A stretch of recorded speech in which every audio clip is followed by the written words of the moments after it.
بسم الله الرحمن الرحيم. الحمد لله رب العالمين، والصلاة والسلام على أسعد النبيين وأشرف المرسلين نبينا محمد وعلى آله وصحبه أجمعين ومن دعا بدعوته واستنى بسنته إلى يوم الدين. السلام عليكم ورحمة الله. barkanmu da saduwa a wannan yammaci na litinin wanda ya dace da 17 ga watan Ramadan shekara ta 1427 bayan hijiran manzo sallallahu alaihi wa alihi wa sallam daga Makka zuwa Madina, wanda kuma shine yammaci na 9 ga watan 10 shekara ta 2006 miladiya. A yammacin je idan ba manta ba mun tsaya ne a ƙarshen aya ta 70 cikin wannan sura mai albarka suratul tauba. Yau kuma za mu tashi farkon aya ta 71. Kafin haka akwai tambayoyi. Mai tambaya ta farko yana tambaya ne cewa yakan zo wurin darasin tafsiri da alkur'aninsa kuma ya so da dama yakan ji waɗansu fa'idoji na ilimi wanda yake buƙatar ya rubuta su. Shin ya halatta ya rubuta su a gefen da ba rubutu a takardar alkur'ani ɗin ko kuma yaya zai? Ina ga abin da zai fi dacewa shine ka samu abin da ake kira dafa wannan exercise ɗinka na rubuta fa'idojin ilimi irin waɗanda za ka ji za su ƙare ka, wanda da an faɗa kamar kyautawar ido in mutum bai rubuta ba sai ya manta, to sai mutum ya gaggawa sai ya rubuta. wannan shine zai fi sama da ka rubuta a jikin takarda ɗin ta alƙur'ani, tun da shafin baya da faɗi da yawa, kuma wannan zai bayi zuwa ga in ba ka gwanance ba wajen rubutu ila ka lalata takardar, ko kuma idan bironka irin mai inkin nan ne ko yaya ruwa ya taɓa wajen kuma ya lalata maka alƙur'ani. To amma idan ka samu dan karamin exercise ɗinka ko dan littafin ka dan kankani, duk lokacin da ka ji wani abin da kake da sha'awar ka rubuta, to kaga sai ka rubuta sai ya kare ka a wani lokaci na gaba. Malamai suka ce ma hufiza farra wa ma kutiba qarra. Abinda aka haddace mutum zai iya guduwa wata rana ka neme shi ka rasa, amma abinda aka rubuta to ya zauna kenan. Da haka ke waɗansu kuma suka ce a abin da ya fi shine haɗa tsakanin guda biyu, ka rubuta sannan sai ka haddace, ta yadda in wata rana kwakwalwarka ta ha'ince ka sai ka koma kan abin da ka rubuta, shi hannu ba zai ha'ince ka ba. Wannan kuma yake tambaya dangane da cewa mahaifiyarsa tana da shekaru kusan 100 a duniya, sakamakon haka in za ta yi azumi zai wahalshe ta sama da kima. Zai wahalshe ta sama da kima, me zai hana ta ciyar? Sannan idan har za ta ciyar, shin zai iya ciyarwa shi da yake zaune a wani gari da ba a can take ba a madadinta? Idan ba ta da halin ciyarwa, ka ciyar a madadinta yayi a ko ina kake, ba sharaɗi ba ne ba sai a garin da take zaune ita. Inda tana da halin ciyarwa sai ta ciyar a garin da take, amma ba ta da hali, kai za ka ciyar a madadinta sai ka ciyar a garin da kai kake.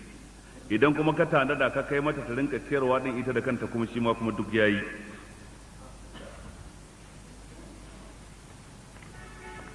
Mai tambaya ta biyu yana tambaya ne dangane da cewa shin riba tana iya shiga cikin kuɗi na takarda ta naira da dala 'yar Amurka da sterling pound na Ingila da sauransu, ko kuma dole sai cikin zinari da azurfa? Zance mafi inganci, riba tana iya shiga cikin takardu na kuɗi, ba sai cikin zinari da azurfa ba. Ko shakka babu, zinari da azurfa su ne asali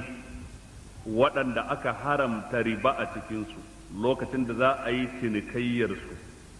tunda manzan Allah sallallahu alaihi wasallam ya sharɗanta sharaɗi guda biyu: dole ya zanto mislan bi mislin, kuma dole ya zanto yadan bi yadin. Lokacin da zaka sayar da zinari ko azurfa da azurfa, dole ne zinari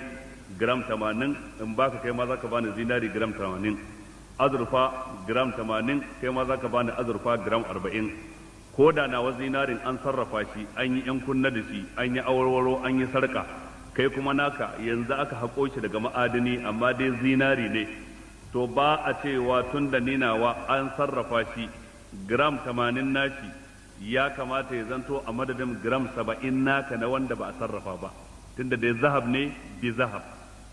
To zahab bi zahab kuma la yajuzu tafadulu fi bai'ihima, ba shi halatta mutum ya fifita wani akan wani, dole ya zanto daidai wa daida, kamar yadda manzo Allah ya bayyana, shine mislan bi mislin din, sannan kuma yadan bi yadin, hannu da hannu. Abinda suke nufi da yadan bi yadin shine an yatimma taqabudu fi majlisil bai'i, sawa'un zinari da zinari ko azurfa da azurfa. ina fata an fahimta. Waɗannan su ne asali kuma su ne shugabannin kowane kuɗi. Shi yasa malaman da suke cewa riba ba ta shiga cikin sauran takardu na kuɗi, su a ganin su zinari da azurfa su ne asalin kuɗi, duk abin da ba su ba to wakiltar su yake yi, da haka tun da yana wakiltar su kuma ba zai zama daidai da su ba ta fuskar hukunci. Amma zancen da ya fi inganci shine duk abin da jama'a suka ɗauka suka ce sunan shi kuɗi kuma suke mu'amala da shi a tsakankaninsu da juna, to wannan abin ya zama kuɗi, kuma lallai hukuncin da zai fada cikin abin da ya shafi zinari da azurfa shi zai shafi wannan abin. Nufi yanzu mun ɗauki takardar naira a matsayin kuɗi, to yanzu ba shi halatta kenan in sayar maka da naira 1000 haɗaɗɗa kan za ka bani naira 950 a ware 50-50 ko 'yan 10-10 sababbi saboda ina son in canja a wajenka in yi barazana da su wajen barka da sallah. Dole ne idan na baka naira 1000 kai ma ka bani naira 1000,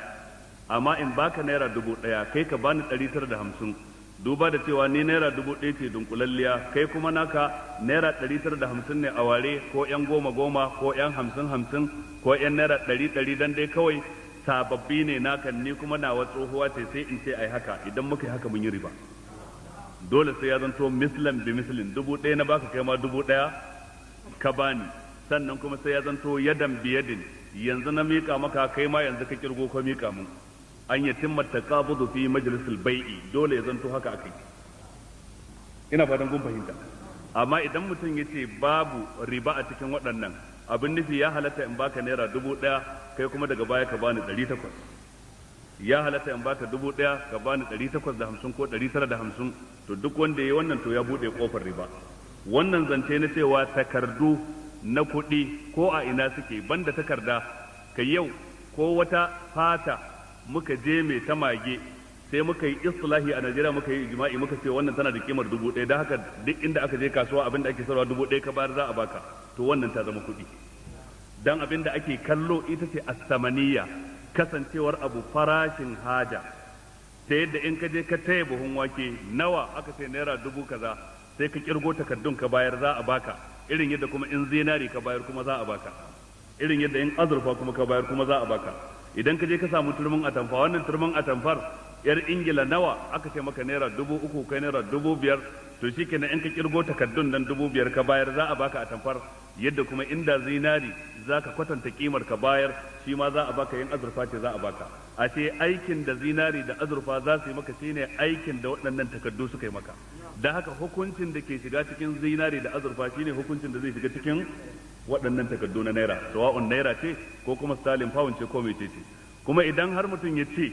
wai babu riba a cikin waɗannan, to yana nufin kimar su ɗaya ko darajar su ɗaya kenan. Abin nufi idan aka samu 'yan naira 100 na Najeriya 1, 2, 3, 4, 5 har zuwa 10 ya zama 1000, to kuma ya kamata in ka bayar da wannan kuma a baka dalar Amurka ita ma 100, 1, 2, 3, 4, 5 zuwa 10 ita ma a baka daidai wa daida. Darajar su ɗaya, ba mai hankalin da zai ce darajar su ɗaya, ba mai hankalin da zai ce kimar su ɗaya. Sannan idan har mutum ya ce ba riba ba za ta shiga cikin su ba, abin da yake so ya ce su ba kuɗi bane ba, to ko in ba kuɗi bane ba, bai halatta in ba da wannan takardun ba, ka bani buhun shinkafa, gero, ko ka bani atamfa, ko ka bani yadi, ko ka bani dukkan wani kayan bukata, dan ka ce ba kuɗi bane ba.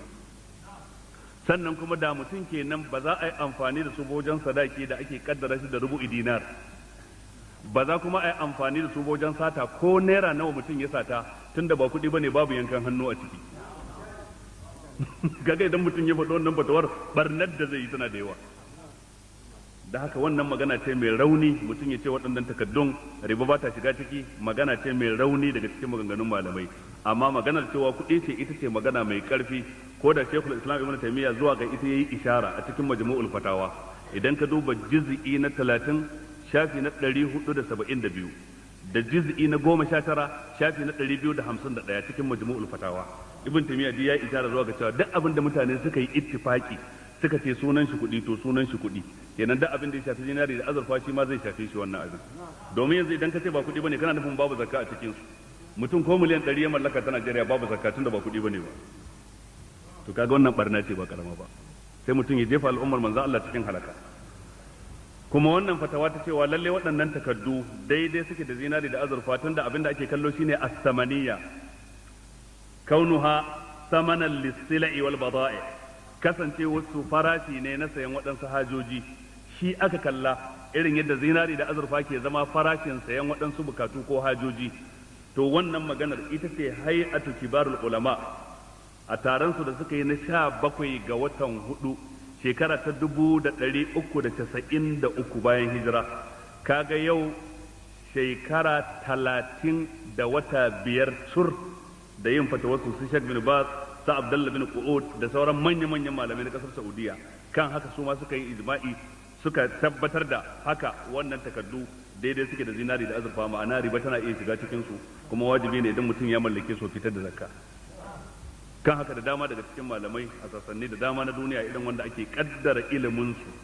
wanda an yarda karatu suka yi, tarihin su ya nuna sun yi karatu kuma sun yi bincike, ko mu'amalar su ta rayuwa ta nuna tsoron Allah tattare da su a abin da yake bayyana a zahiri, ba dinikon yana hannun ubangiji kadai. To da haka wannan shine abin da ya kamata a yi izina da shi. Sannan a cikin tambayar yayi mata reshe cewa wai ya halatta mu'amala da bankuna, da abin da bankuna suke ba riba bane ba. To kaga wannan kuskure na biyu kenan, don wannan kuskuren reshe ne na wancan kuskuren. Idan mutum yayi wancan kuskuren na farko cewa babu zakka a cikin takaddun kuɗi na naira, na sterling pound, na dollars, sannan kuma riba ba ta shiga cikin su, to shine kuma zai yi kuskure na biyu, shine cewa da abin da ake a banki, duk abin da aka saka maka ba riba bace ba, interest din nan ba riba bane ba, dan haka kasuwanci aka yi aka baka ribar ka. Ko mai wannan fatawar kila ya manta da cewa shi kansa banki banda ita ribar, ai shi banki yana yin kowace irin hulɗa, babu halal babu haram a wajensa. Galibin bankunan mu yadda zaka je ka karɓi rance ka je ka yi noma ko na rani ko na damina, haka kamfanin gidan giya za su je su karɓi rance su sayo alkama don su je su yi giya, haka banki suke yi. Haka idan mutum zai sai raguna ya kai Lagos lokacin babbar sallah ya ci riba, to haka idan mutum zai sai aladu daga nan gurin ya kai, in zai sai karnuka daga nan gurin ya kai, banki duk za su iya bashi kuɗi, ba sa cewa haza halalun wa haza haramun. Ma'ana yana nufin dukkan waɗannan ma halal ne. To kaga wannan barnar da take ciki tana da yawa. Sannan kuma su kan yunkurin banki na addinin musulunci da musulmai ke yi, ina ga shi wannan ma la mahalla lahu min al-irab, domin shi bankin bai riga ma ya fara ba, ballantana ka gane yayi daidai ko yayi kuskure. Musulmai ake bukatan su sai hannun jari a kafa bankin, a cika ka'idar gwamnatin tarayya ta ta naira biliyan 25, har yanzu ko biliyan 10 ba tara ba. Duk masu kuɗi sun kai kudaden su bankunan riba, ko na cikin gida ko na waje. Mutane sun hana, gwamnatocin jihohi galibi da suka yi alkawali, da wanda suka ce za su bada miliyan 100, da wanda suka ce za su bada miliyan 200, da wanda suka ce za su bada miliyan 500, duk sun kame hannunsu sun ki bayarwa.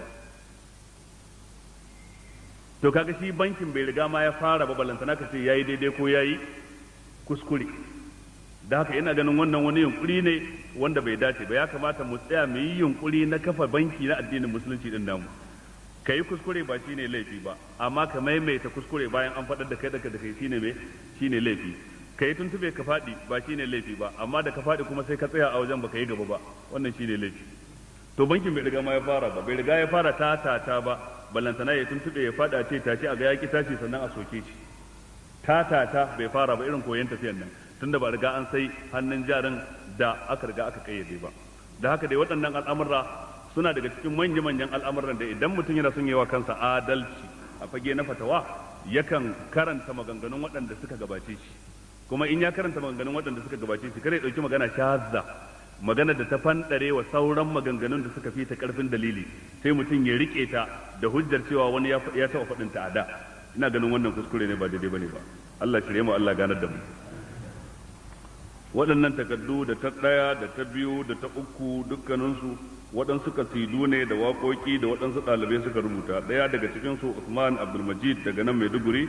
akwai kuma wani Isa Muhammad, akwai kuma wani ɗalibi shi ma daga Kano, duk suna cikin mahalarta tafsiri. Abinda dai suke, ina ga bai dace in karanta wata kasida da aka yi danni ba, amma abinda nake so in ce da su, na gode da ƙaunata da suke don Allah, kuma ina fatan su ma Allah ya ƙaunace su irin yadda suka ƙaunace ni saboda shi.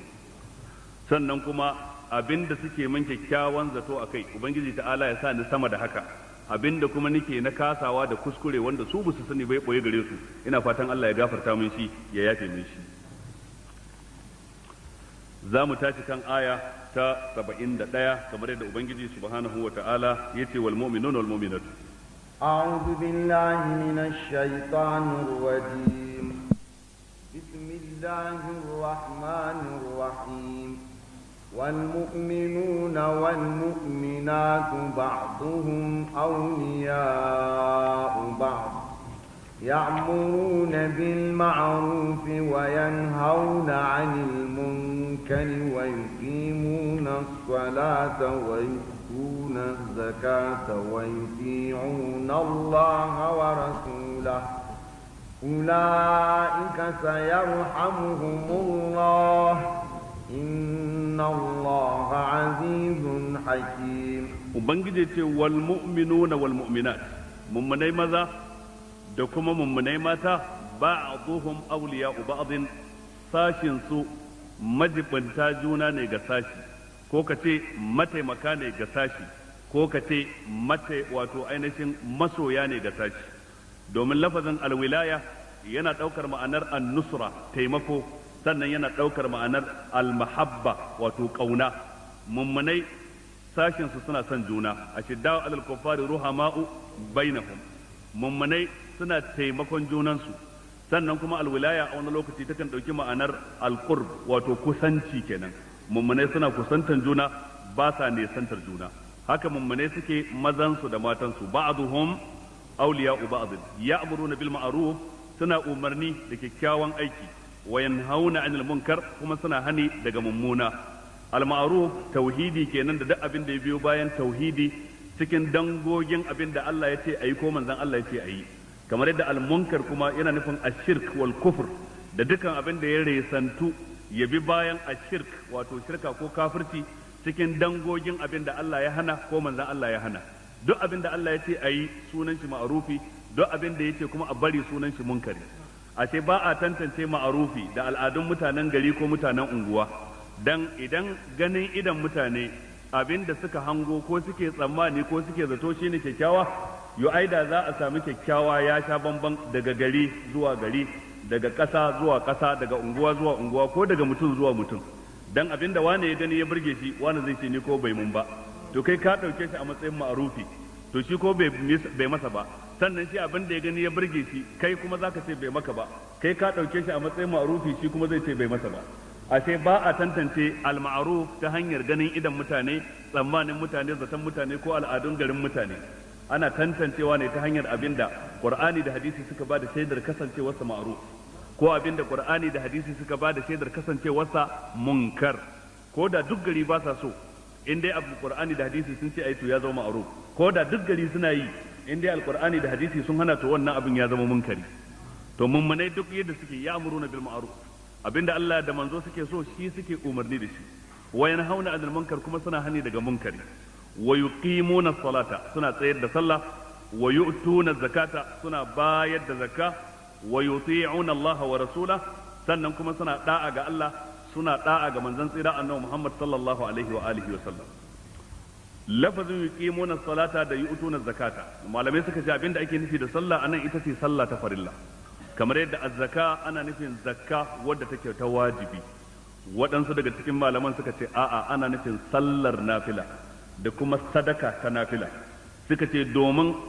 zakka ta wajibi da sallah ta wajibi bayar da su sauke wajibi ne amma mutum yakan samu kamala yayin da yi nafila bayan ya yi farali a sallah sannan kuma yi nafila bayan ya yi farali a zakka to a nan gurin yabo yake zuwa dan nan ne kamala din tafi ma'ana mutum ya yi farali kuma ya yi me ya yi mustahabbi ya yi farali ya yi mustahabbi amma mutumin da ya takaita akan farali ko shakka babu ya yi abin yabo amma bai samu kamala ta makura ta bani adam da ake so ya samu ba shine alfara'id wan nawafil fi babis salawat wa fi babis sadaqat da haka waɗansu malamai suka ce haka amma dai zance mafi inganci shine mu ɗauki sallah din a matsayin ta wajibi idan ya so nafila din ta biyo bayanta haka zakka din ma ta wajibi sai ya zanto cewa nafila din ta biyo bayanta wa yuti'una Allah wa rasula suna da'a ga Allah suna da'a ga manzon Allah sallallahu alaihi wa alihi wa sallam waɗannan sune siffofin mummunai ga su a ciki idan mun kalla a ganin ido zamu ga guda hudu ne ya'muruna bil ma'ruf wa yanhauna 'anil munkar wa yuqimuna as-salata wa yu'tuna az-zakata wa yuti'una Allah wa rasulahu domin al'amru bil ma'ruf wa nahyu 'anil munkar wadansu malamai suka ce abu ɗaya ne al'amru bil ma'ruf an nahyu 'anil munkar li'annaka idza amarta bil ma'ruf faqad nahaita an diddihi wa idza nahaita an munkarin faqad amarta bi diddihi habbu ilayya mimma aftaratuhu alayhi bawana bai taba neman kusanci na ba da wani abin da nafi kauna sama da abin da na wajabta mishi kafin nafila yayi farali tukunna to wannan Allah yafi kauna ka nemi kusanci zuwa gare shi ta hanyar me faralin sallah faralin zakka faralin dukkan wani dangi na farali sannan sai yace wala yazalu abdi yataqarrabu ilayya bin nawafili hatta uhibbahu fa idza ahbabtuhu kuntu sam'ahu alladhi yasma'u bihi wa basar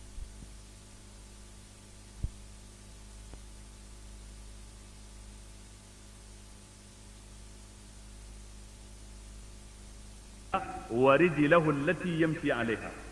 to kaga idan bawa kuma ya kusanci Allah da nafulfuli bayan farillai Allah ya ce bawa ba zai gushe ba yana neman kusanci na da nafulfuli face sai na kaunace shi kaga kenan wannan sai ya nuna ashe walitaka tana nufin annusra taimakon addinin Allah da dukiya da kaifin takobi idan jihadi ya zo duk ranar da yaki ya faru to wannan mutum zai hada guda biyun bi amwalihim wa anfusihim sannan taimakon addinin Allah da ilimin da Ubangiji ta'ala ya baka taimakon addinin Allah da abin da Allah ya baka na mulki da mukami taimakon addinin Allah da dukkan wata sana'a da kake kai dan jarida ne yi wani sharhin bayan labarai da zai goyi bayan al'ummar musulmai da zai taimaka wajen gyara tarbiyyar al'ummar musulmai da zai kawo wani abin da cicciɓo al'ummar ka ne dan ta yi sama kowane irin fanni kake a cikin rayuwa akwai yadda zaka taimaka dan al'ummar ka ya kasance ta ci gaba dan saboda haka dai taimakon addinin Allah ɗaya ne daga cikin siffar waliyai sannan ƙaunar Allah ɗin sama da ƙaunar kowa ɗaya ne daga cikin siffofin waliyai sannan kuma neman kusancin Allah ta hanyar aikata farillai da kuma aikata nafulfuli duk wannan siffa ce ta waliyai duk wanda ya haka mace ne ko namiji ya zama waliyi don haka a duniya mutane iri biyu ne ko dai su zanto a ada'ullah ko su zanto auliya'ullah duk inda mummuni yake dan birni ko dan ƙauye mace ko namiji waliyin Allah ne ba wai nan gurin mu musulmai bane ba sannan akwai waɗansu waliyai su kuma daban ke bantattu duk wanda ya haka yayi mummunan fahimta game da alqur'ani ko hadisin manzon Allah bai ɗanɗani zaƙin larabci na alqur'ani ba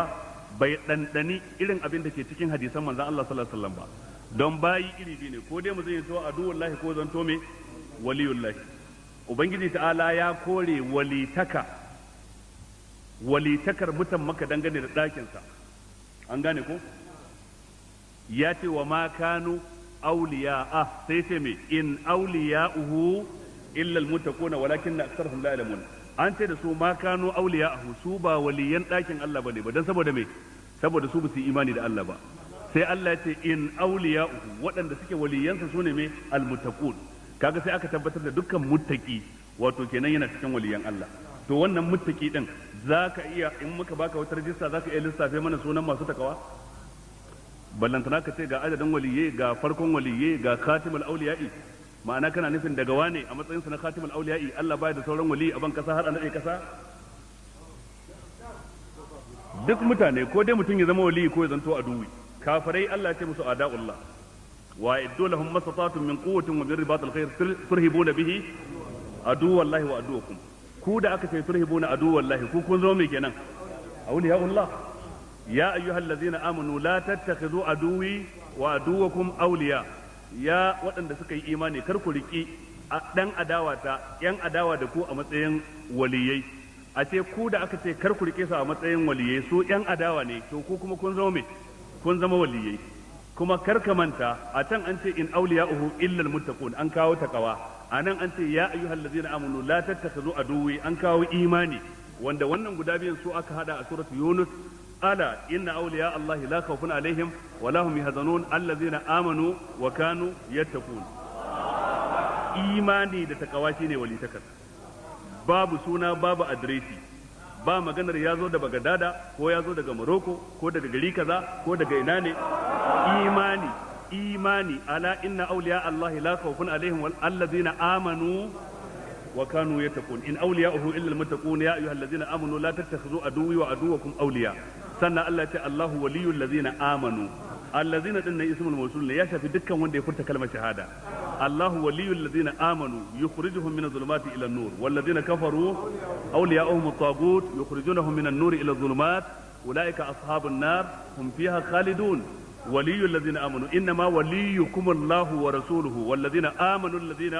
يقيمون الصلاة ويؤتون الزكاة وهم راكعون ومن يتولى الله ورسوله والذين آمنوا فإن حزب الله هم الغالبون duk cikin alkur'ani tun daga bakara hannasi ko kace tun daga fatiha hannasi abin da yasa sukan ce tun daga bakara hannasi saboda a karatun gida ana fara koyon suratul fatiha sai wani dauka suratul fatiha ita ce kasa sannan suratul nasi sannan kuma suratul falak to amma sai kace tun daga fatiha ka zo bakara hannasi babu inda Allah ya ambaci wani waliyi da sunan sa yace wani waliyi ne sai dai a faɗi siffofin kuma za ka ga imani za ka ga takawa za ga imani za ga istiqama innal ladzina qalu rabbuna allah thumma istaqamu to wannan thumma istaqamu shine allazina amanu wa kanu yattaqun in ma baka gane ba tatanazzalu alaihimul malaikatu alla takafu wa la tahzanu wa abshiru bil jannati allati kuntum tu'adun nahnu awliya'ukum fil hayati dunya wa fil akhirah wa lakum fiha ma tashtahi anfusukum wa lakum fiha ma tad'un nuzulan min ghafurir rahim mahallu shahid tatanazzalu alaihimul malaikatu alla takafu wa la tahzanu wa abshiru bayan an ce qalu rabbuna allah thumma istaqamu qalu rabbuna allah shine allazina amanu thumma istaqamu shine wa kanu yattaquna da aka ce lahumul bushra fil hayati dunya tatanazzalu alaihimul malaikatu alla takhafu wa la tahzanu wa abshiru bil jannati allati kuntum tu'adun lahumul bushra fil hayati dunya wa fil akhirah wa lakum fiha ma tashtahi anfusukum wa lakum fiha ma tad'un lahumul bushra fil hayati dunya wa fil akhirah la tabdila li kalimatillah abishiru bil jannati allati kuntum tu'adun nahnu awliya'ukum fil hayati dunya wa fil akhirah in dai mutum yana hada ayoyin da ayoyin to abin zai fito a gare shi tangararan kaman wata a daren 14 ba wani mai cewa hular ka ta kare mun saboda wata daren 14 ka ai ya fito fili dan haka dai ba wani mutum da za a ce shi kadai ne wali sannan yana daga cikin waliyan Allah ta kawa imani shikenan walakinnal birra man amana billahi ba imani ba kenan wal yawmil akhir wal mala'ikati wal kitabi wan nabiyyin cikin ku akwai wanda bai imani da wannan ba duk mun yi imani da wannan wa atal mala ala hubbihi wali ya kamata yana kyauta wali baya rowa sawa'un ko na da ko na yanzu wa yaba zawil qurba wal yatama wal masakin wa ibn as-sabil was sa'ilina fil riqab sannan wa aqama as-salata sannan wa ata zakata wal mufuna bi ahadihim idza ahadu was sabirina fil ba'sa'i wad dharra wa hina al-ba'th محل الشاهد التي أولئك الذين صدقوا وأولئك هم المتقون الذين آمنوا وكانوا يتقون ولكن البر من آمن بالله أولئك الذين صدقوا وأولئك هم المتقون abubuwa ne ga su a cikin alkur'ani a fili sannan baya cikin sharaɗin wali a ce sai ya tashi sama duk wanda ya tashi sama tsafi yake ba wali bane billahi allazi la ilaha illa huwa duk wanda kaga wai ya tashi sama ya shimfida darduma ko ya shimfida buzu a gabanka ya tashi to tsafi yake domin me yake so ya ce mana manzon Allah sai da ya kwana 3 a kogo shi da sayyidina Abubakar a boye sannan suka yi hayar raƙuma sannan suka tafi daga Makka zuwa Madina kwana 7 kafi manzon Allah shi bai fufuke ya tashi ba kawai sai kuna zaune a Kano ko kuna zaune a Maiduguri a ce aiwa da an yi juma'a da shi amma kuma ya tafi masallacin manzon Allah a Madina zai zikirin juma'a a can da al'asar sannan ya dawo nan gurin da magariba ku yi sallar magariba da shi wannan labari ne kawai idan an rena kwakwalwarka sai a faɗa ma wannan duk wanda ya rena hankalinka sai ya faɗa ma wannan ya tabbatar cewa baka da alaka da alqur'ani da hadisi ka zama duhubi sai dai kawai a faɗa ka gida kai kamar balagaggen kadangare ma'ana ka ki ka fahimci qur'ani ko hadisi da an faɗa ka gida kai baka bincike baka bambance tsakanin aya da hadisi da kuma larabcin yau da gobe sai mutum ya larabci ka ce sadaqallahu alazim kaga dole an bayyana da kai wani duhumi saboda haka ya ƴan uwa walitaka na nufin neman kusancin Allah ta hanyar aikata farillai da nafilfili walitaka na nufin taimakon addinin Allah da dukiya da ilimi karantarwa wa'azi faɗakarwa faɗin gaskiya walau ala nafsik sannan kuma walitaka tana nufin neman wato ainihin ƙaunar ubangiji to waɗannan siffofi guda uku yadda waliyai suke tabbatar da su tsakaninsu da Allah mahaliccinsu haka suke tabbatar da su tsakaninsu da junansu tsakaninsu da juna suna son juna, tsakaninsu da juna suna neman kusancin juna, wannan yawa wannan alkhairi, wannan yawa wannan alkhairi. Abin farin ciki ya samu wannan in taya shi ma ya same ni taya ni, abin jaje in jajinta masa shi ma ya jajinta mu. Sannan kuma suna kaunar juna, ba sa hasada wa juna, waliyai ba sa hasada wa junansu, ba'dhum awliya'u ba'd ne, haka suke da juna. To amma da zaran ka ce ai waliyi ne idan ka karɓi wurudinsa, idan ka karɓi wurudin wani wali da baki ba to shi ya fushi da kai, sai an jaddada maka nashi wurudin. Ai waliyi ne idan ka kai ziyara kabarin wani waliyin da baki ba to shi kuma ya kore ka a dariƙarsa, sai an jaddada maka wannan. To kaga wannan sun zama ba'dhum awliya'u ba'd, ba'dhum a'da'u li ba'd kenan. Dan in dai waliyin gaske ne ka karɓi zikirinsa sai ya aiki da shi, ka karɓi na wani waliyin ma sai ya aiki da shi, ka karɓi na wani waliyin ma shi ma sai ya aiki da shi, ka haɗa duka ya aiki da shi, ba zai damu ba dan ya san cewa zurriyatan ba'dha min ba'd. Amma da zaran ka fice daga wuridinsa sai ya fushi da kai har sai ranar da ka dawo aka yi maka tajdidi. To kaga ai lamari ya lalace kuma. Waliyai sun zama yan adawa da juna kenan, ba su fushi da juna kamar jam'iyyun siyasa. To asali ma waye ya ce maka wani waliyi yana da wani wurdi? Ba wani mai wurdi sai manzon Allah. Da'u kulla qaulin inda qauli Muhammadin fama aminun fi dinihi ka mughamiri. Ku kyale dukkan wani zance yan an ce ga zancen annabi. In ana maganar rana ta fito ina maganar fitilar kwai, ina maganar aci balbal, ba wani maganar aci balbal kuma bayan rana ta fito. Ana maganar manzan Allah kuma wurdin manzan Allah, salatin manzan Allah, zikirin manzan Allah, addu'a daga bakin manzan Allah. To sai a ce kuma ga addu'ar waliwa ne, ga addu'ar waliwa ne, ga addu'ar waliwa ne, to tawa za mu bi cikin su? Ku yi ittifaki ku kanku ku tsayar da daya sai mu bi shi. Amma wannan ya kawo waliyinsa, wancan ya kawo waliyinsa, idan tafiya ta yi tafiya wancan ya kafa mahaifinsa, wancan ma yana son ya kafa mahaifinsa, wancan ma yana son ya kare gidansu, ni ma ba mu da gidawa ba sai in kare gidanmu ba. Amma muna kokari ne mu kare gidan manzon Allah sallallahu alaihi wasallam, mu yada sunnar manzon Allah sallallahu alaihi wasallam, mu karantar da mu yada karantarwar manzon Allah sallallahu alaihi wasallam. والمؤمنون والمؤمنات بعضهم أولياء بعض يأمرون بالمعروف وينهون عن المنكر ويقيمون الصلاة ويؤتون الزكاة ويطيعون الله ورسوله التي أولئك سيرحمهم الله وأن سند الله زي تكنسو إن الله عزيز حكيم للي الله تعالى شيني عزيز صاحب العزة معناه وندي كده عزة دبوايا سنن حكيم كم شيني بحكمة. وعد الله المؤمنين والمؤمنات جنات تجري من تحتها الأنهار خالدين فيها ومساكن طيبة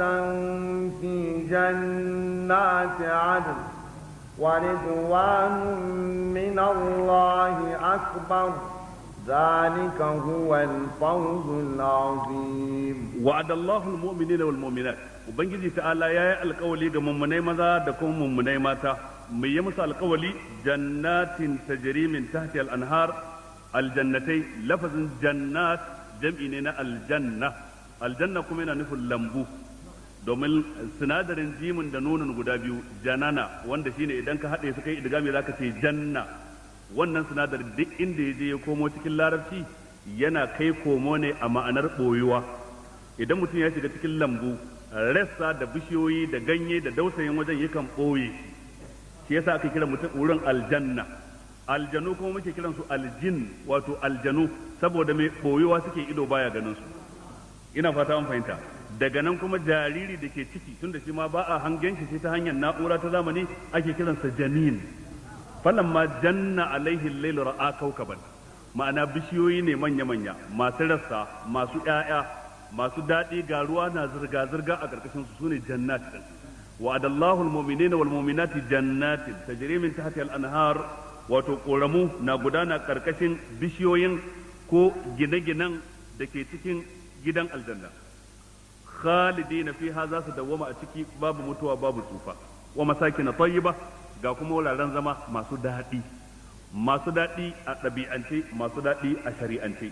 dan ka iya samun abu mai daɗi a ɗabi'ar ka amma ko mara daɗi ne a shari'a tunda ta haramta shi ka iya samun wani lokacin shari'a ta halatta maka abu amma ɗabi'ar ka ta ki karɓarsa sai ka ji baka sha'awarsa ka ki cin shi ba dan ka haramta ba sai dan ɗabi'ar ka ba ta sha'awarsa irin yadda annabi ya ki cin naman damo yace dan babu shi a garin mu ban saba da shi ba to amma duk abin da ke cikin aljanna yana da daɗi a shari'ance yana da daɗi a ɗabi'ance. Wa masakina tayyiba fi jannati adn, a cikin aljanna ta dindindin. Lafazin adana ya adinu yana nufin aqama yuqimu, fa hiya al-iqamatu al-abadiyya, zama ne na dindindin babu mutuwa babu tsufa, ke sa aka ce mata jannatu adanin. Waɗansu malamai kuwa suka ce lafazin adanin ɗin alam ne, ma'ana suna ne keɓantacce na wani wuri a cikin aljanna dan waɗansu keɓantattun mutane. Abin nufi wa'adallahu al-mu'minina wal mu'minati jannatin tajri min tahtiha al-anharu wa masakin tayyiba, wannan ita ce aljannar kowa da kowa. Ina fata an fahimta. Amma wa masakin tayyibatan fi jannati adanin, to wannan wata keɓantacciyar aljanna wadda an tanadin su ne lil mursalina wal anbiya was siddiqina was shuhada, wato keɓantacciya ba ta sauran gama garin mutane ba, haka waɗansu malamai suka ce. To duk wannan ya ginu ne akan cewa almuta'atifan, ababai guda biyu da aka ambaci dai sannan ɗayan, suka ce idan zatin su ya sha bamban lalle wancan daban wancan daban, amma idan zati ɗaya ne sifa daban-daban ce to abu ɗaya ne kenan. To nan gurin waɗansu suka ce zatin ya sha bamban, jannati adanan ba ita ce jannatin tajri min tahtiha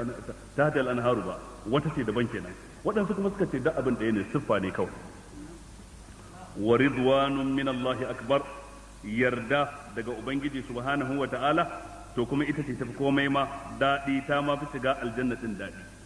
Allah madaukakin sarki ce ya yarda da bawa ba zai ƙara fushi da shi ba, ya fi shiga aljanna daɗi. Hadisi ya tabbata cikin musnad na Imam Ahmad bin Hanbal, yace manzo Allah sallallahu alaihi wa alihi wa sallam yace inna fil jannati ghurfatan yura zahiruha min batiniha wa batinuha min zahiriha. A cikin aljanna akwai waɗansu ɗakuna wanda daga waje sai ka hango ciki, daga ciki sai ka hango waje. Ma'ana saboda glass ɗin da aka sa ba irin na duniya bane ba, baya ɗaukan ido, in ka taho ma za ka ɗauka ba komai. To amma kuma akwai labule da za a sama duk lokacin da kake so,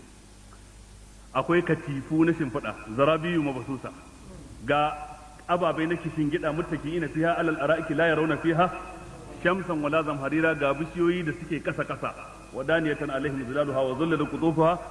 tazlila. Ma'ana duk waɗannan kayan ni'imar cikin aljanna, ga dai wani daki daga waje ka hango ciki, daga ciki ka hango waje. Sai manzo Allah ce a'addaha Allah, ubangiji yayi tanadin irin waɗannan gidaje da dakuna liman at'ama at'am, ga dukkan wanda ya ciyar da abinci, sawa'un cikin watan azumi ko wajen azumi. Ka ciyar da makocinka da ke cikin halin kakanuka yi, ka ciyar da talakan da kake na cikin halin kakanuka yi. Tanadar abinci dafaffe ga wanda shi baya da mai dafa masa, danye ga wanda yake mai iyali ne zai kai a gida a sarrafa masa, shi ma ya je yana ba da umarni da hani, ya ce ko tuwon shinkafa za a yi ko a dafa shinkafa, haka yana umarni da hani. Idan kai wannan kaga shi ma ka sa shi ya zama mutum a gidansa, ya rike gwamnatin da karfi. Wa alanal kalam, da dukkan mutumin da ya tausasa harshe, ya zanto yana da daddaɗan zance, baya da kazantar baka. Wata ba asiyam, kuma ya rinka bibitar azumi, ma'ana yana yin azumi na nafila akai-akai ba kullum ba. Wa salla wan nasu niyam, kuma ya kashe dare yana sallah lokacin da waɗansu ke bacci. Masu irin wannan aikin dan su aka sanadi irin wannan aljanna. Allah sa mu cikin su. Ubangiji ce wa ridwanun min Allah akbar, yarda daga Allah madaukakin sarki ta fi daɗi, kamar da hadisi kuma ya nuna hakan cikin sahih Muslim. Zalika huwa al-fawzul azim, wancan abin da aka ambata shine rabo wanda yake mai girma. Allah ce ne ya ayyuhan nabiyyu jahidil kuffara wal munafiqina waghluz alaihim wa ma'wahum jahannam wa bi'sal masir. يحلفون بالله ما قالوا ولقد قالوا كلمة الكفر وكفروا بعد إسلامهم وهموا بما لم ينالوا وما نقموا إلا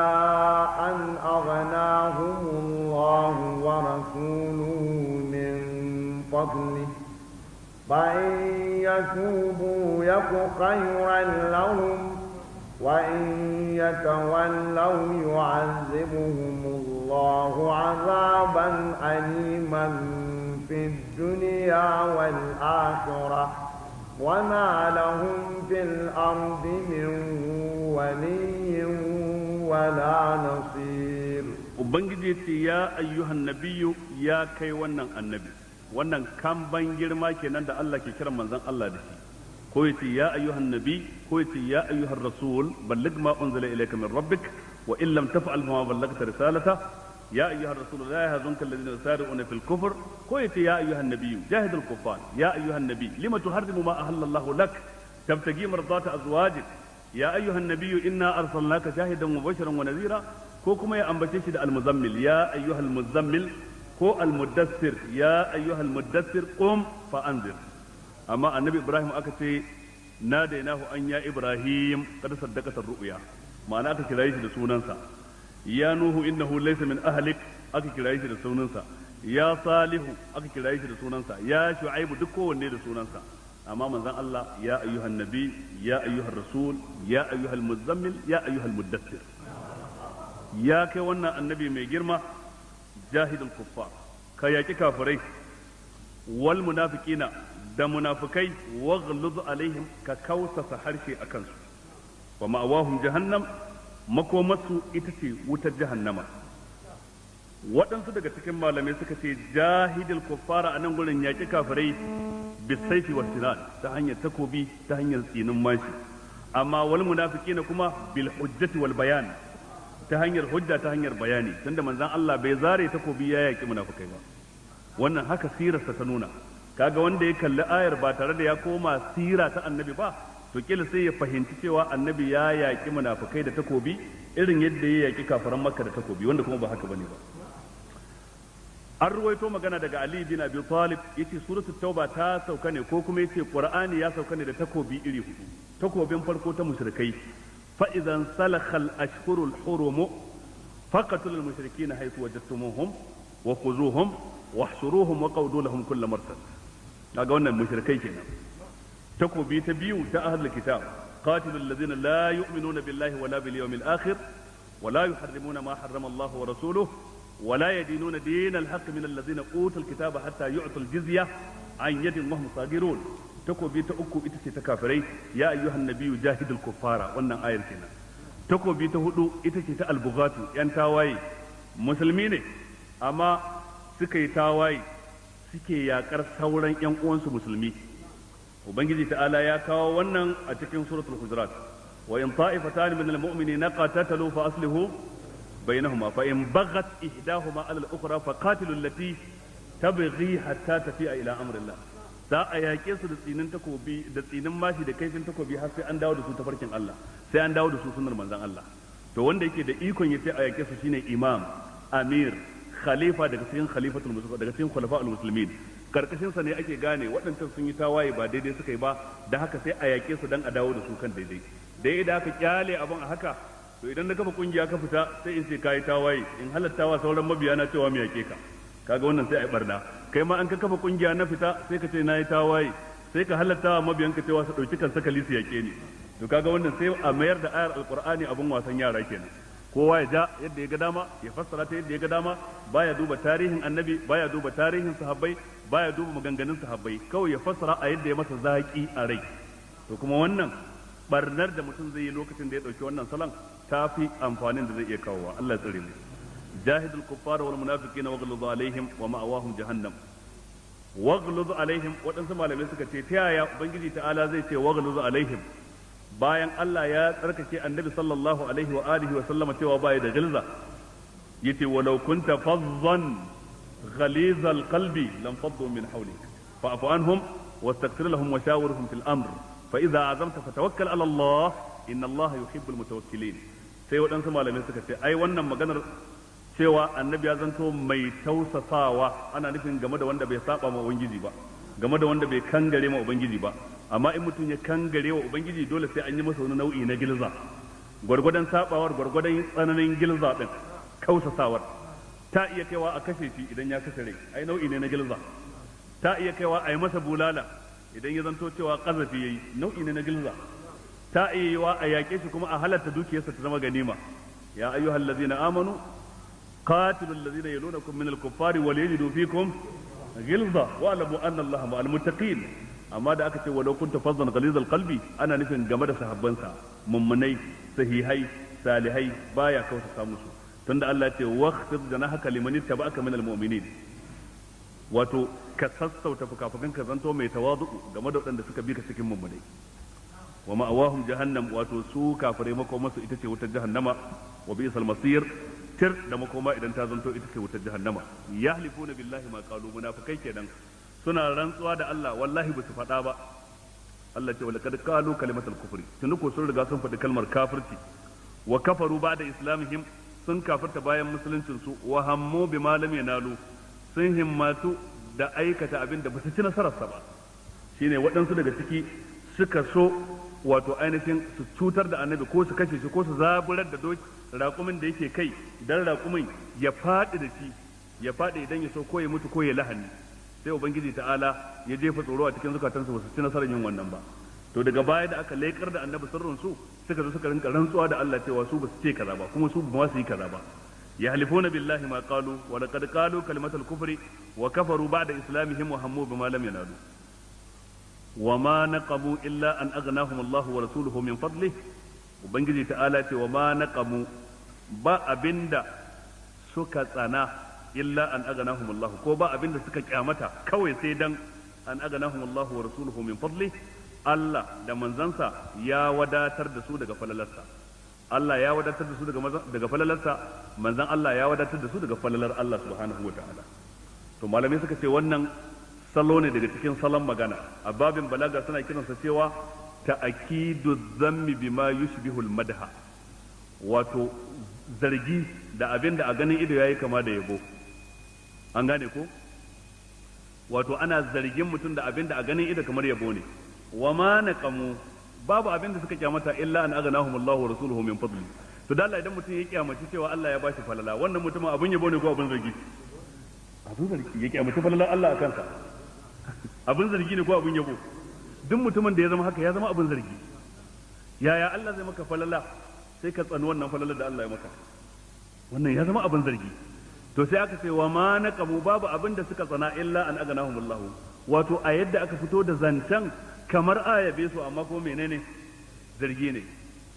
wa ma naqamu minhum illa an yu'minu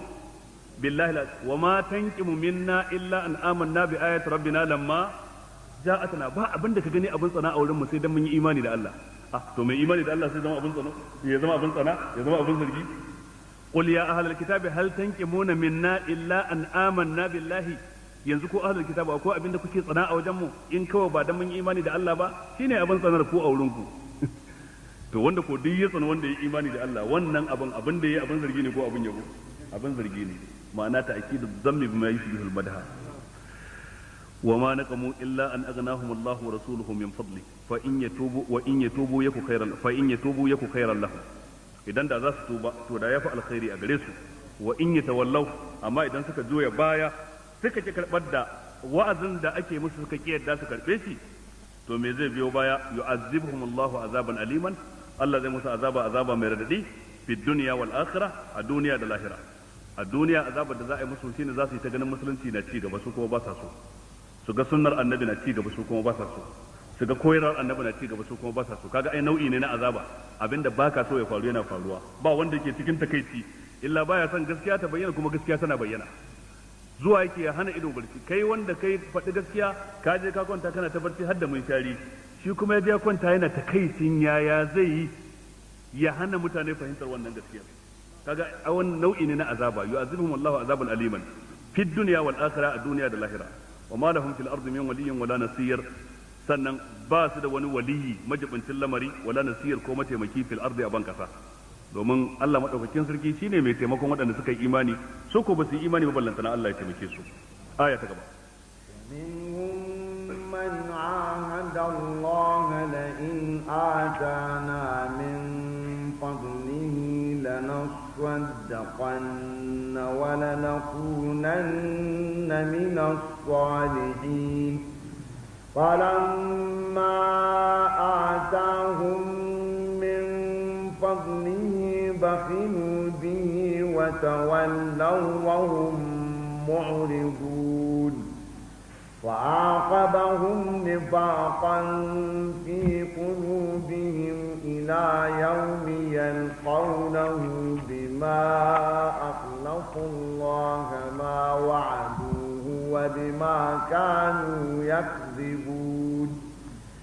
ألم يعلموا أن الله يعلم سرهم ونجواهم وأن الله علام الغيوب ومنهم cikin munafikai man ahada Allah akwai wanda yi wa Allah alƙawalin cewa la in atana min fadlihi lalle idan Allah ya bamu daga cikin falalarsa lanasaddaqanna wallahi sai mun yi sadaka mun fitar da haƙƙin Allah wala nakunanna min as-salihin kuma lalle sai mun kasance cikin salihan bayi masu kyawun magana da kyawun aiki bayan kyawun aqida da kyawun kuduri amma falamma atahum min fadlihi yayin da ubangiji ta'ala ya ba su daga cikin falalarsa bakhilu bihi sai suka yi rowa da abin da Allah ya ba su haƙƙin Allah din na zakka ba su fitar ba taimakon addini da dukiya ba sa yi taimakawa dangi da makwabta da suke cikin halin kakanuka yi duk ba sa yi shine bakhilu bihi da ko kafin su samu sun sha alwashi lalle in Allah ba su da falalarsu ai da mu muke da kaza ai da an yi kaza ai da ni na mallaki kaza ai da an ga kaza an ga kaza an ga kaza amma Allah yana ba su kuma sai suka yi shiru kaga wannan aya ko shakka babu tana kwankasar kan kowa ba lalle bane sai mai wanda zai samu manyan kuɗi miliyoyi ko wanda zai samu ƙananan kuɗi da yawa za ka ga mutum baya da koko bai na ta ina ma ina da kaza ai da nayi kaza ai da ni na mallaki kaza irin wani ai da nayi kaza ana nan ko shekara ba za a kai ba ko watanni ba za a yi ba sai Allah ya baka wannan abin sama da nawa ne shikenan kuma sai mutum ya shiru falamma atahum min fadlihi bakhilu bihi wa tawallaw sai su juya baya wa hum ma'ruduna suna masu kawar da kai ba sa son ma a ja aya makamancin wanda za su tana musu alƙawalin su ko alwashin da suka yi ubangiji ta'ala ce fa aqabahum nifaqan fi qulubihim sai ubangiji ta'ala ya bi su da munafici a cikin zukatansu da su ba munafukai bane ba amma da suka ari siffa cikin siffofin munafukai ita ce yin alkawali kuma ka sami ikon zaka cika sai ka ki cika ka saba to sai ubangiji ta ala bi su da munafunci na zuci kaga falan ma zago azaga Allahu qulubahum farko suna kan shirya to shi yasa dukkan siffar da aka ce siffa ce ta munafukai yi iyakacin kokarin ka ga cewa baka siffanta da ita ba na daga cikin siffar su saba alkawali tsakaninka da mutane ko alkawali tsakaninka da ubangiji duk wanda yace in na samu kaza zan yi kaza zan yi kaza zan yi kaza cikin ayyukan addini wannan waye wa alkawali Allah ya wa alkawali duk wanda yace in na samu kaza zan yi maka kaza zan yi maka kaza zan muku kaza zan yi kaza zan yi kaza wannan ku yawa mu yawa alkawali to saba alkawali ko tsakaninka da Allah ko tsakaninka da mutane baya da kyau na biyu wato ainihin cin amana a baka amana ka je ka ci amanar dukiya amanar zance amanar menene amma sai ka je ka ce san ba haka akai ba da kai aka haɗa ka kulla ba kwata-kwata ba haka aka yi ba na uku shine mutum ya zama makareci kawai mutum yi ta ƙarya duk labarin da zai zanto ƙarya ne to ƙarya wadda ta fi mune ita ce ƙarya ta addini duk wanda yake ƙarya a addini in kaga Allah ya kyale shi ya mu'amalance shi ne da sanastadrijuhum fazarni wa man yukazzibu bi hadha alhadith sanastadrijuhum min haythu la ya'lamun Allah na masa talala mai kaman sake ne ka duba musailimatul kazzab ƙarya ya zo ya samu annabi ce kai ba bakere ne amma annabtar kashi biyu aka ce kai ka ɗauki rabi ne in ɗauki rabi amma sai ka zo ka ce wa ma arsalnaka illa kafatan linnas ka ce duk mutane aka turo ka tun da ran manzon Allah amma Allah bai karɓi ransa ba har manzon Allah ya bar duniya sai lokacin halifancin Abubakar Siddiq sannan aka kunyata shi aka ci nasara akan sa aka karya shi ka duba su saja mace ce ita ma ta daga tuta tace ita ma annabiya ce yan kabilar ta yiwu suka bi ta dan kasancewa li kulli sakita lakita dukkan wata bola da za a dukkan wani datti da za a kai juji da bola a jefar wani zai je karkade kura ya dauka da haka duk wani mai lalatacciyar aqida sai ka samu wanda zai bi shi kuma kar ka taba mamakin wannan saja mace ce a tarihi ba taba yin annabiya mace ba amma ta fito ta ce musu ita ba annabiya ce kuma suka bi ta har ɗaya daga cikin su yake cewa ashad nabi'atuna unsa nusifu biha wa asbahat anbiya'un nasu zukurana yace kai can mu annabiyar mu ta zama mace mun kewaye ta muna mata dawafi sauran jama'a kuma annabawan su maza yace kai can mun yi hasara to tunda wani wata tayi kururuwar annabiya ce ya bita wani ya bi musailimatul kazzab kai wani ma yake cewa wallahi na san cewa annabi Muhammad akan gaskiya yake rabi'a ƙarya yake lakinna kazzaba rabi'a ahabbu ilaina min sadiqi mudar sai dai mai ƙarya ɗan ƙabilar rabi'a ɗan ƙabilar mu shi na fi ƙauna sama da mai gaskiya ɗan ƙabilar mu za to irin wannan ya zaka yi da su innal ladzina haqqat alaihim kalimatu rabbika la yu'minun sai ka ja aya sai ka ja hadisi sai jahili sai ya ƙaryata ka imamu shafi'i yace musu da jahili shi yafi komai wahala ce ban taɓa yin musu da jahili ba sai ya kayar da ni aka ce me yace zaka ga aya ka ga hadisi sai ya ce ban yarda ba ya kare shi ba wani wahala kai ne ka wahalar da kanka wannan aya tana cikin suratul baqara ne ko tana cikin suratul ali imran cikin suratul shu'ara shura ina ne kai ka wahalar da kanka sai ka kare gaba ɗaya sai ce ban yarda ba jahili ke ka gama magana ya ce bai yarda ba ya faɗa ma bakar magana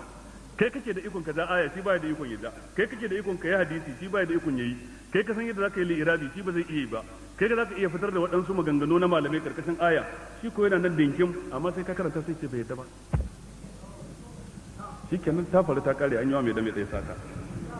kai kuma sai ka ci gaba to wannan idan kana karanta tarihin baya duk ba zai baka haushi ba tarihi ne ke maimaita kansa waɗansu sun bu musulmatul kazzab sun san cewa ƙarya yake yi amma suka ce sai mun bi shi akan haka dan me dan wani yau ya ce sai ya buwa ne na taɓa tattaunawa da ni da wani har yanzu ina sanar da shi na'ibi ne na ɗaya daga cikin limaman masallacin juma'a a Kano kuma tattaunawa nan ta kai kusan shekara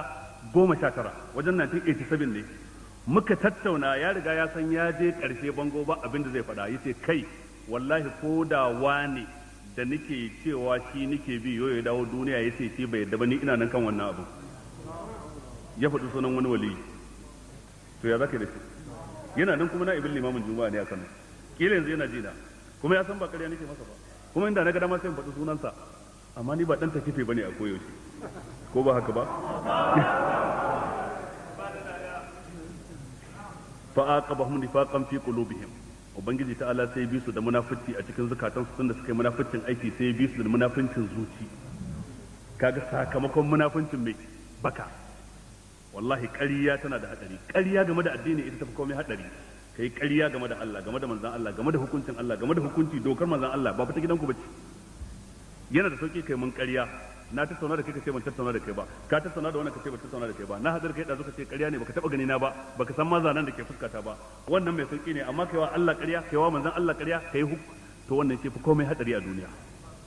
Allah tsare mu da ƙarya don siffa ce cikin siffofin munafikai فاقبهم نفاقا في قلوبهم الى يوم يلقونه بما اخلف الله ما وعدوه وبما كانوا يكذبون sai ubangiji ya bi su da munafunci a cikin zukatansu saboda abin da suka saba na alkawali tsakaninsu da shi irin alkawalin da suka yi masa wa bima kanu yakzibun kuma saboda abin da suke yi na ƙarya wato duk wanda ya mayar da ƙarya sana'arsa ubangiji ta'ala zai gadar masa nifaka a cikin zuciyarsa ya ubangiji ka tsarkake harsunan mu daga ƙarya ka tsarkake zukatanmu daga nifaka abin da muka faɗa zama daidai Allah shi ba mu lada wanda muka yi kuskure kuma ubangiji ta Allah shi ya fi mana akwai magana mai muhimmanci cewa daga yin kururuwa ta jiya wani bawan Allah ya taimaka da keken ɗinki sababbi guda 5 keken ɗinki sababbi guda 5 shine Abdulrahman wanda yake ɗa ga marigayi Alhaji Abba Gana Trap ɗaya daga cikin dattijai na wannan masallaci kamar yadda kuka sani muna fatan Allah saka masa alheri Allah jikan mahaifinsa kuma kofa dai a buɗe take ga dukkan wanda zai taimaka kamar yadda muka faɗa tun jiya wassalamu alaikum wa rahmatullah